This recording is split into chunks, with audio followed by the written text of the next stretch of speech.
ঠিক কিনা বলেন? আরে জোরে কন্যা সুবহানাল্লাহ।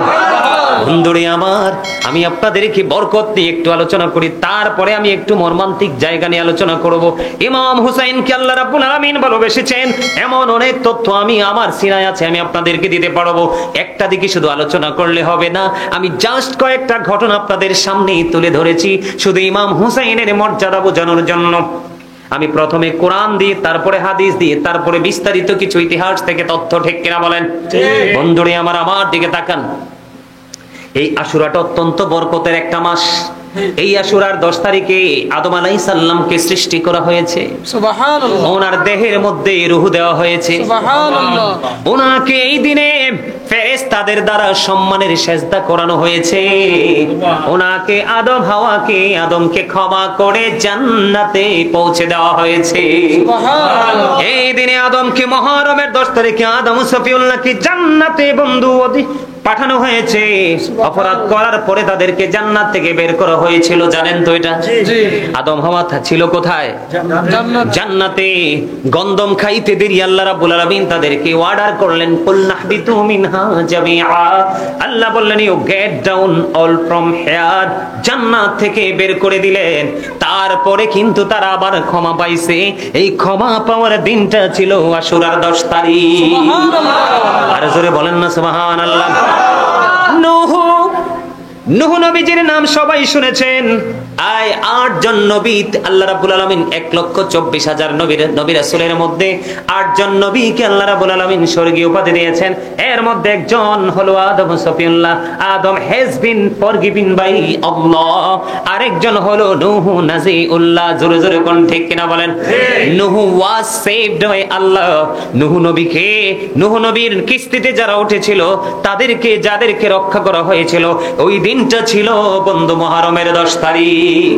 সুবহানাল্লাহ বলেন না? আপনারা জানেন ঈসা রুহুল্লাহকে ইহুদিরা মারতে চেয়েছিল, জানেন নি এটা? ইনি এমন নবী ছিলেন বন্ধু, বাবা ছাড়া পৃথিবীতে এসেছে।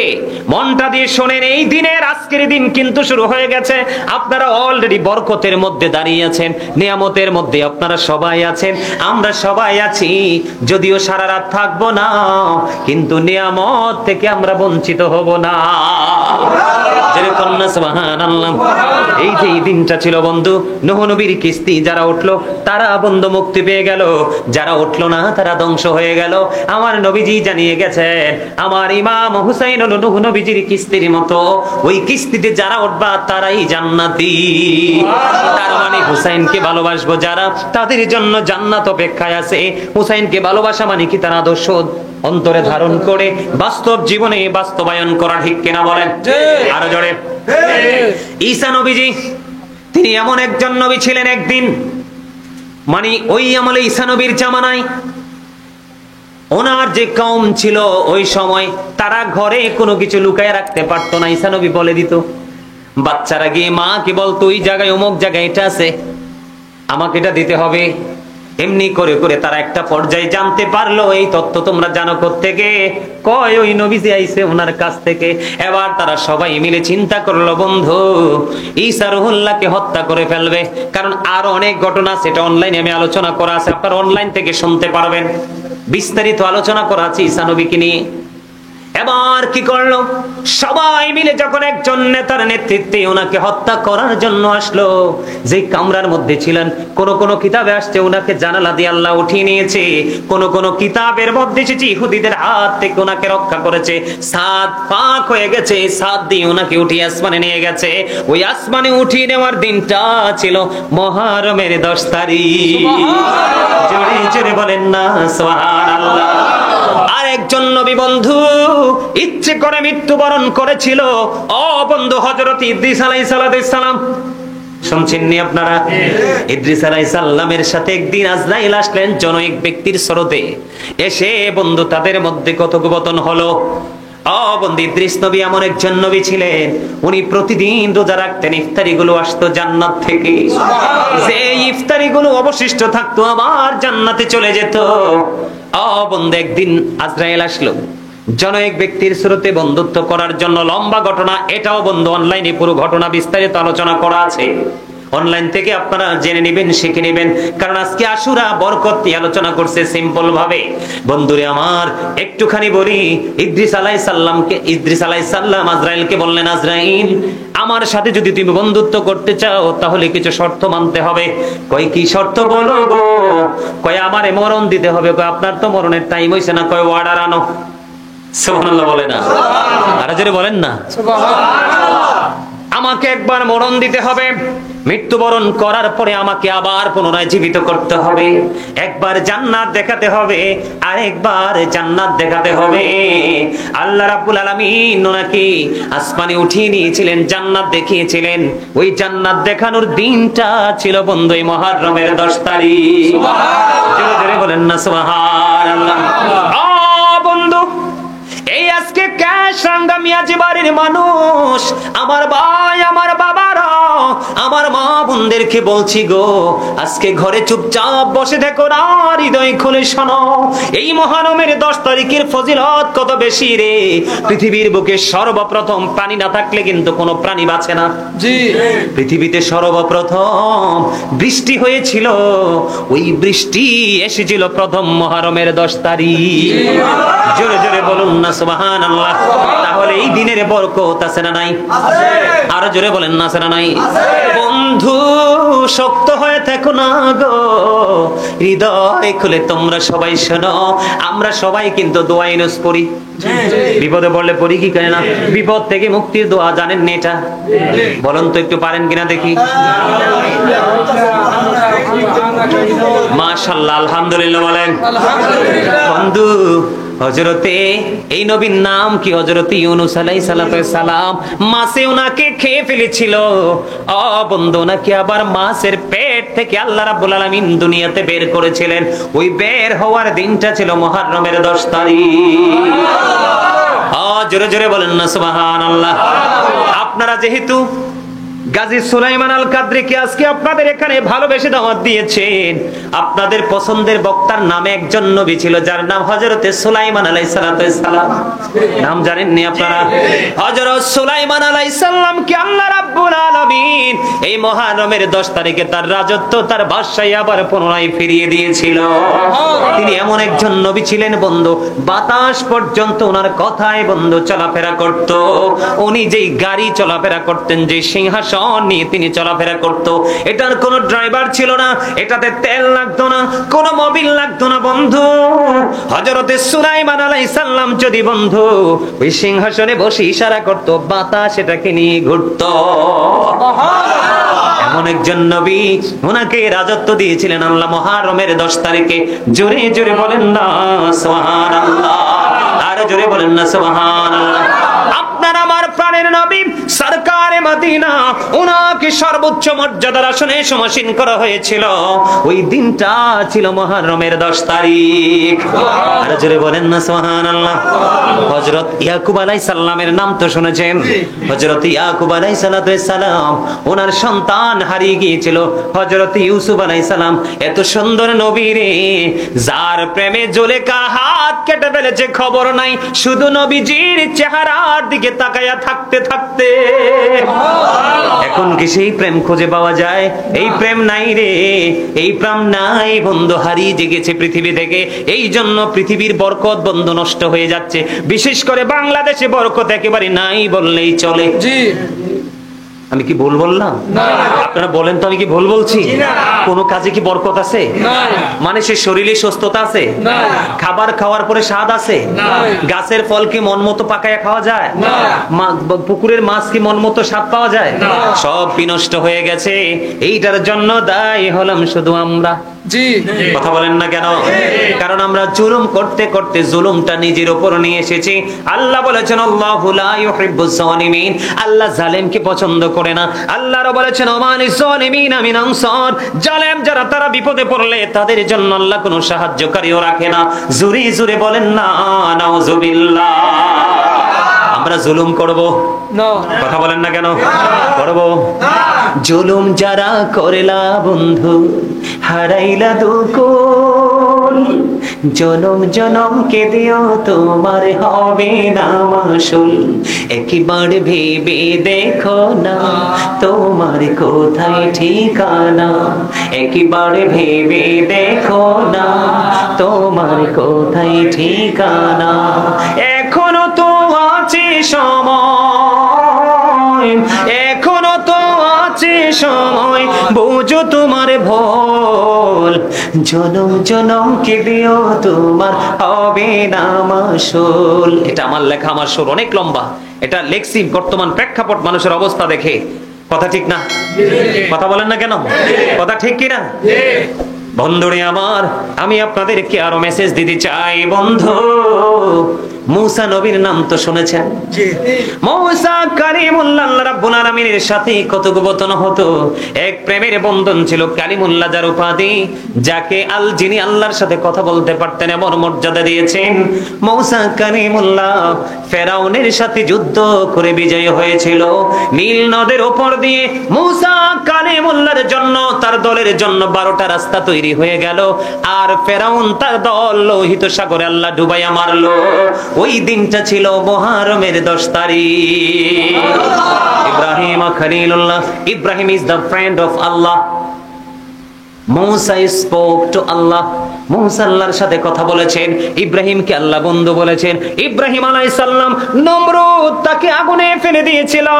আগুনে পড়ার পরে পৃথিবীর মানুষ দেখছে, নমরুদ দেখছে আগুন। ইব্রাহিম খলিলুল্লাহ যাইয়া দেখে বিশাল এক ফুলের বাগান। আজবি হো जो इब्राहिम का इमा पैदा अग कर सकती है अंदाजे गुलिस्ता पैदा।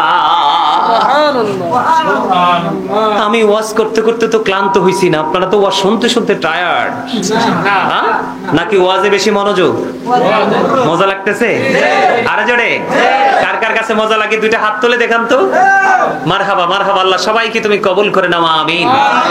এই প্রেমই হচ্ছে ঈমানের পরিচয়, এই ধৈর্য হচ্ছে ঈমানের পরিচয়, এই মানসিকতা হচ্ছে হুসাইনি কাফেলার সদস্যদের নমুনা। অন্যায় দেখে, ইয়াজিদ দেখে, তলোয়ার দেখে, তরবারি দেখে কি ইমাম হুসাইনের সঙ্গী হুসাইনটা কি পিছপা হয়েছিল? যুদ্ধক্ষেত্রে ঝাঁপিয়ে পড়েছিল। এখান থেকে আমরা শিক্ষা নিয়েছি, ইমাম হুসাইনকে সত্যকে প্রতিষ্ঠিত করতে হলে আপনার আদর্শকে আপনাকে লালন করতে হবে। আমাদের আদর্শকে হুসাইন, জোরে কন্যা সুবহানাল্লাহ, আর জোরে। আমরা কি এটা পেয়ে খুশি না? আরে যারা বলেন না। বন্ধুরে আমার, সবচেয়ে পরে যদি সবার পরে যদি বলতে চাই, সর্বশেষে 61 হিজরিতে মুহররমের 10 তারিখে নির্মমভাবে শাহাদাত বরণ করেছিলেন রাসূলের কলিজার টুকরা ইমাম হুসাইন রাদিয়াল্লাহু তাআলা আনহু। এই জন্যই দিনের দাম হয়ে গেল অনেক বেশি। আপনারা জানেন না বন্ধু, আমি আজকে আপনাদেরকে বলবো, এখান থেকে মাহফিল শেষ করে যখনই যাবেন, সবার মোবাইল বা ঘড়ি আপনারা যেটাই সাইলেন্ট করে, আপনারা কি জানি বলে এটাকে, এলার্মনি বলে, এলার্ম দিয়ে আপনারা শুইবেন। আমি আপনাদেরকে হাত জোর করে অনুরোধ করব, আপনারা আগামী কালকের রোজাটা থাকবেন। আর যারা আজকে রোজাটা রেখেছিলেন তাদেরকে বলবো আপনারা ধন্য। কেন? কারণ হলো বন্ধু, এই মুহররমের 10 তারিখে আমার নবী যখন মদিনায় গেলেন, মদিনাতুল মুনাওয়ারায় যাওয়ার পরে তিনি চাইয়া দেখলেন ইহুদিরা রোজা রাখছে। ব্যাপার কি রে, তোমরা আজকে রোজা রাখলা কেন? কয় আমরা রোজা রাখছি খুশিতে। কই কি খুশি তোমাদের মধ্যে? কারণ হলো বন্ধু, নবীদের ক্ষেত্রে আল্লাহ রাব্বুল আলামিন এক একজনকে পরীক্ষায় ফেলেছে এবং পরীক্ষা থেকে উত্তীর্ণ করেছেন মুহররমের 10 তারিখে। আমরা আখির নবীর উম্মত, আহলে বাইতের প্রেমিক, আমাদের করণীয় কি? এই মাসে এই দিনে আমরা কি করব সেটা একটু বলার দরকার আছে না নাই? বন্ধুরে আবার, যখন তিনি দেখলেন ইহুদিরা রোজা রাখছে, প্রশ্ন করলেন তোমরা কেন রোজা রেখেছো? এবার তারা উত্তর দিলেন, আমাদের নবী মুসা ফেরাউনের সাথে যুদ্ধ করে বিজয়ী হয়েছিল, সেই জন্য খুশি হয়ে রোজা রাখলাম। নবীজি একটা ডাক দিয়ে বললেন, আগামী বছর থেকে আমরা 9 তারিখ রোজা রাখবো। তার কারণ হলো ইহুদিদের সাথে আমাদের কোনো সম্পর্ক নেই, আমরা ইহুদিদের ব্যতিক্রম করব। সুবহানাল্লাহ কয় না? আল্লাহ যে মানুষগুলোকে পছন্দ করেন এর মধ্যে 1 নাম্বার হলো কৃপণ। জি, আমি এত সুন্দর করে আলোচনা করছি, আপনাদের সামনে একটার পর একটা তথ্য তুলে ধরছি, আপনারা সুবহানাল্লাহ বলেন না? সুবহানাল্লাহ কি আপনি আমাকে বলবেন? সুবহানাল্লাহটা কে? আপনার মালিক, যাকে বলা হয় there is no god but Allah. Muhammad রাসূলুল্লাহ সাল্লাল্লাহু আলাইহি সাল্লাম is the messenger of Allah. তিনি মেসেঞ্জার হিসেবে আমাদের কাছে এসেছেন শুভ সংবাদ নিয়ে। আমরা এগুলো গ্রহণ করব আর আমরা নেয়ামতের অধিকারী হব। সুবহানাল্লাহ। জানেন নি রোজার পাওয়ার কত? আরো জোরে বলেন, জানেন পাওয়ার কত? জানেন না? জানতেন যদি তাহলে সুবহানাল্লাহকে তো আসতে বলতেন না আপনারা। বন্ধুরে আমার নবীজি জানিয়ে দিয়েছেন সুবহানাল্লাহ। এই যে বন্ধুরা, এই যে রোজা, আমার নবী বলেছেন মুহররমের 10 তারিখে কেউ যদি একটা রোজা রাখতে পারো তাহলে এই একটা রোজার বিনিময়ে তোমার 40 বছরের জীবনের গুনাহ আমার আল্লাহ মাফ করে দিবে। ও বন্ধু, ক্যাশরাঙ্গা জীবনের মানুষ, আমার ভাই, আমার বাবারা, এই রোজাগুলো বেশি বেশি আমার মা বোনেরা রাখে, মুরব্বীরাও রাখে। আমি দেখতে পাই আমার সাথে আসতে, দেখেন একেবারে পিচ্চি পোলা, আজকে গাড়িতে উঠার পরে জানতে পারছি সেও রোজা রাখছে। সুবহানাল্লাহ বলেন না? এটাই হলো প্রেম, এটাই হলো ভালোবাসা, এটাই হলো ঈমানি চেতনা, এটাই হলো হুসাইনি আদর্শ। বন্ধুরে আমার, নবীজি বলেছেন 10 তারিখ আগামী কালকে মাগরিবের আগ পর্যন্ত কালকের রোজাটা রাখবেন, তাহলে 40 বছরের গুনাহ মাফ হয়ে যাবে। আমার নবীজি আরো বলেছে, উম্মত তোমরা জেনে রাখো রে, রমজানের রোজাগুলো হলো তোমাদের জন্য ফরজ। রমজানের রোজার পরে যদি গুরুত্বপূর্ণ কোনো ইবাদত থাকে, রোজা থাকে, তাহলে সেই রোজা হলো মুহররমের 10 তারিখের রোজা। ফরজ ইবাদতের পরে সবচেয়ে বেশি গুরুত্বপূর্ণ কোন ইবাদত যদি থাকে তাহলে সেই ইবাদত হলো রাতের নামাজ, যেটাকে বলা হয় কিয়ামুল লাইল। আজকে রাত্রে আমি আপনাদেরকে বলি, আজকে রাত্রে যদি সম্ভব হয় তাহাজ্জুদের পরপর 12টার পরে সুবহে সাদেকের আগে 4 রাকাত নামাজ পড়বেন। আমি সূরাগুলো যদিও হাদিস শরীফের মধ্যে রাসূল বলে দিয়েছেন, আমি সূরাগুলো বলবো না, এই সূরাগুলো অনেকেরই জানা নাই। এই জন্য আমি আপনাদেরকে বলবো তাকওয়া নিয়ে, প্রেম নিয়ে মাত্র 4 রাকাত নামাজ। কয় রাকাত? যদি পারেন 8 রাকাত, যদি পারেন 12 রাকাত, যদি পারেন আরো বেশি, আপনার পছন্দের সহিহ সূরা দিয়ে আপনি পড়বেন, জান্নাতের সকল নিয়ামত আপনি পেয়ে যাবেন। জোরে জোরে বলুন না সুবহানাল্লাহ, আর জোরে বলেন না সুবহানাল্লাহ। বন্ধু, এই যে আশুরার ফজিলত আমি আপনাদেরকে বলে দিতে চাই রে, এই আশুরার ফজিলত এতটা গুরুত্বপূর্ণ, এতটা নিয়ামতে পরিপূর্ণ বন্ধু। এক ব্যক্তি আল্লামা নাসাফি রাহমাতুল্লাহি আলাইহি তিনি বর্ণনা করেছেন, তিনি বলেছেন এক ব্যক্তি ইহুদিদের মাঝে বন্দী ছিল, কারাগারে বন্দী ছিল। এই বন্দিশালা থেকে তিনি ইহুদিদের হাত ফসকে তিনি কি করলো, মুহররমের 10 তারিখে তিনি বের হয়ে গেল। বের হয়ে যাওয়ার পরে ওই ইহুদিরা, বেঈমানেরা বুঝতে পেরেছে তাদের যেই আবদ্ধকারী যেই লোকটা সেই লোকটা বের হয়ে গেছে। এখন তিনি আল্লাহ রাব্বুল আলামিনকে একটা ডাক দিয়ে বললেন, আল্লাহ গো, এই মুহররমের 10 তারিখের উসিলায় তুমি আমাকে ইহুদিদের হাত থেকে রক্ষা করো। এবার যখন ইনি দরখাস্ত করলেন, আল্লাহর প্রিয় বান্দা দরখাস্ত করতে দেরি ইহুদিদের হাত বন্ধ, চোখ কানা হয়ে গেল, চোখ অন্ধ হয়ে গেল। সবার মধ্যখান থেকে তিনি জনৈক ব্যক্তি বের হয়ে আসলো। বের হয়ে আসার পরে মুক্তি পেয়ে তিনি অনেক বেশি খুশি। আল্লাহ রাব্বুল আলামিনের দরবারে দরখাস্ত করে দিলেন, মালিক, আমি আজকে আমাকে তুমি আমার ইহুদিদের হাত থেকে বাঁচিয়েছো, আমি কি করব? আমি আজকে 10 তারিখ শুকরিয়া স্বরূপ রোজা রাখবো। যেমন কথা তেমন কাজ, তিনি বন্ধু রোজা রাখলেন।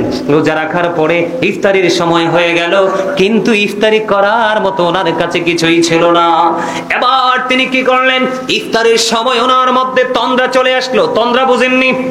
ঘুম ঘুম ভাব, পরিপূর্ণ ঘুম না, কিন্তু ঘুম ঘুম ভাব আমাদের মধ্যে এমন তন্দ্রাচ্ছন্ন অবস্থায় ওই জনৈক ব্যক্তি তিনি শুয়ে পড়লেন। শোয়ার পরে তিনি দেখতে পাইলেন ওনার মধ্যে বন্ধু নুরানি ফেরেশতা ওনার জন্য জান্নাতি খাবার নিয়ে আসছে। সুবহানাল্লাহ, আর জোরে কন্যা সুবহানাল্লাহ। নুরানি ফেরেশতা ওনার জন্য জান্নাতি খাবার নিয়ে আসছে। ইনি তন্দ্রাচ্ছন্ন অবস্থা, আমাদের মতো কিন্তু স্বাভাবিক না। ইনি তন্দ্রাচ্ছন্ন অবস্থায় ইফতারির সময় বন্ধু তিনি ইফতার করতে থাকলেন, খাইতে থাকলেন। খাইতে খাইতে খাইতে খাইতে হঠাৎ করোনার তন্দ্রা বন্ধু ভেঙে গেল।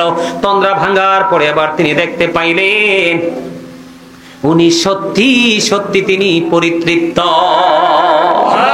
সুবহানাল্লাহ বলেন না? সুবহানাল্লাহ। কিতাব প্রমাণ করেছেন ওই মহরমের 10 তারিখের পরে ওই জন এক ব্যক্তি 20 বছর পৃথিবীর বুকে জিন্দা ছিল। এই 20 বছরের মধ্যে আর জীবনে কোনোদিন ওনার পেটে খিদা লাগে নাই, কোনোদিন ওনার খাওয়ার প্রয়োজন হয় নাই। জোরে জোরে বলুন সুবহানাল্লাহ। এই জন্য হাদিস শরীফের মধ্যে এসেছে মহরমের 10 তারিখে, তার মানে আগামী দিন, কোন মানুষ যদি রোজা রাখে, একজন রোজাদারকে যদি মহরমের 10 তারিখে কেউ যদি ইফতার করাতে পারে, আমার রাসূল জানিয়ে দিয়েছেন সমস্ত গোটা পৃথিবীর মুমিনকে, মুসলমানকে ইফতার করানোর সওয়াব তার আমলনামায় দিয়ে দেওয়া হবে। এত বেশি ফজিলত, এত বেশি বরকত। বন্ধু, এখানেই শুধু ক্ষান্ত নয়, নবীজি আরো জানিয়ে দিয়েছেন তোমাদের মাঝে যদি কোনো অসুস্থ মানুষ থাকে তার একটু সেবা করো। মুহররমের 10 তারিখে কেউ যদি একটা অসুস্থ ব্যক্তিকে সেবা করে, একটু আদর দেয়, ভালোবাসে রে, সমস্ত পৃথিবীর উম্মতে মুহাম্মদী মুমিন মুমিনাকে, অসুস্থ মানুষকে সেবার সওয়াব তার আমলনামায় দিয়ে দিবে। আপনারা কেউ যদি বন্ধু এই মুহররমের 10 তারিখে একজন মানুষকে যদি পেট ভরে খাইয়ে দিতে পারে, গোটা পৃথিবীর মুমিন মুসলমানকে খাওয়ানোর সওয়াব আপনার আমলনামায় দেওয়া হবে। জোরে জোরে বলুন সুবহানাল্লাহ। আর এই মুহররমের 10 তারিখে কেউ যদি বাড়ির আশেপাশে কোনো ইতিম থাকে, অসহায় মানুষ থাকে, তার মাথায় যদি এইভাবে হাত বুলিয়ে দিতে পারো গো, আমার নবীজি বন্ধু জানিয়ে দিয়েছে ওই ইতিমের মাথায় যতগুলো চুল রয়েছে ওই চুলের সমপরিমাণ সওয়াব তার আমলনামায় দেওয়া হবে। জোরে জোরে বলেন না সুবহানাল্লাহ।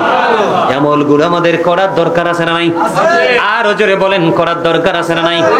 আজকে যে আমার মা যিনি আজকে এই জান্নাতের বাগান সাজিয়েছে, ইমাম হুসাইন আহলে বাইতকে স্মরণ করে আজকে শহাদায়ে কারবালা স্মরণে আজকে এই জান্নাতের বাগান সাজিয়েছে, ওনার এটা দান কিনা বলেন? জি। খরচ করা কিনা? জি। কুরবানি করা কিনা? জি। বন্ধু, এটার বিনিময়ে আমি ছোট্ট করে একটা ঘটনা বলবো। ইরাকের নাম তো শুনেছেন? জি। কথা বলেন না কেন? জি। ইরাকের একটা শহর আছে, সেই তৎকালীন সময় সেই শহরের নাম ছিল রায় শহর।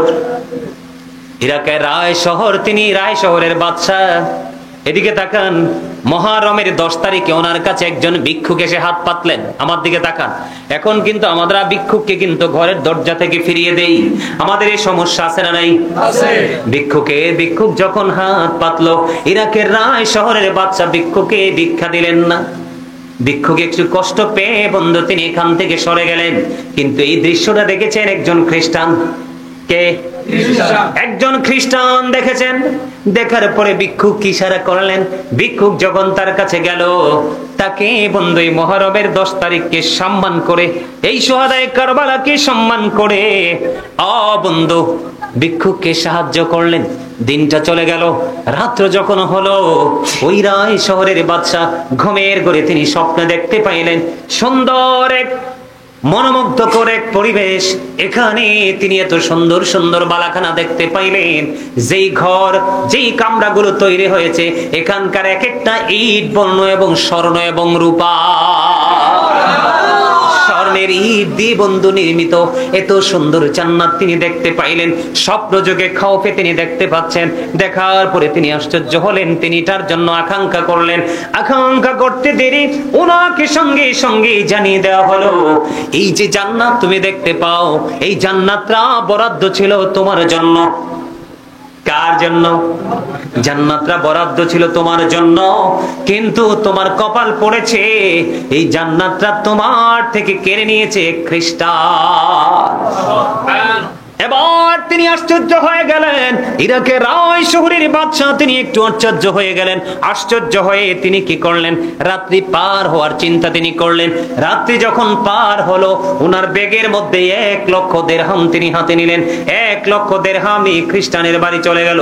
খ্রিস্টানের বাড়ি চলে যাওয়ার পরে বলল, তুমি গতকালকে যেই পুরস্কার তুমি পেয়েছো, তার মানে জান্নাত বরাদ্দ পেয়েছো, আমি তোমাকে 1 লক্ষ দিরহাম তোমাকে পুরস্কার দিব। তুমি আমাকে ওই জান্নাতটা উপহার দিয়ে দাও, তুমি আমার কাছে এটা বিক্রি করে দাও। জোরে জোরে কন্যা সুবহানাল্লাহ। একবার বলেন আল্লাহু আকবার। খবরটা কি অত্যন্ত প্রেমময় কিনা? জি। কথা বলে না? জি। অত্যন্ত মজার কিনা? জি। এবার কি করলো বন্ধু? তিনি বললেন 1 লক্ষ দিরহাম তোমাকে তার বিনিময়ে দিব, তুমি আমাকে সেইটা আমাকে রিটার্ন করে দাও, আমাকে দিয়ে দাও। এবার ওই খ্রিস্টান বলে, চোরের আই শহরের বাদশা, তুমি মনে করেছো তুমি শুধু চালাক? ও বাদশা, সেই স্বপ্ন তো শুধু তুমি দেখোনি, আমিও তো সেই স্বপ্ন দেখেছি। কত রজনীতে ঘুমের ঘুরি জান্নাত আমিও দেখেছি।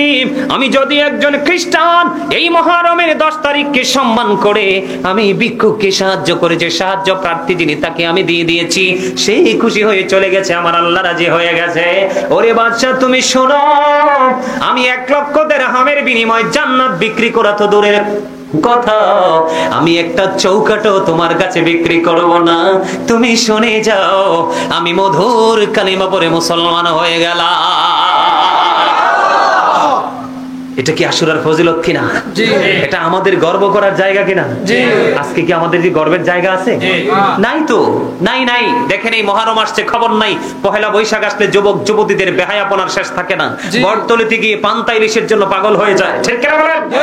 শুভ নববর্ষ জানুয়ারি যখন আসে তখন অনেক ধরনের স্যাক্রিফাইস করা হয় রাষ্ট্রীয়ভাবে, কিন্তু আমরা মুসলমান, মেনি পিপল ইজ মুসলিম, ঠিক কিনা বলেন? আমাদের দেশে কি ম্যাক্সিমামই মুসলমান না? কথা কয় না? অসংখ্য মানুষ মুসলমান না? কিন্তু মুসলমানের দেশে মুহররম মাস আসছে কিন্তু আমাদের খবর আছে? কথা বলেন না কেন? কিন্তু এই মুহররম মাসের খবর নাই, কিন্তু আমাদের এটা বেশি খবর রাখা উচিত, ঠিক কিনা বলেন? আরো জোরে। খ্রিস্টানরা শুধু এইটা নয়, মুহররমের 10 তারিখে আরো প্রেমের গল্প বন্ধু। আমি আপনাদেরকে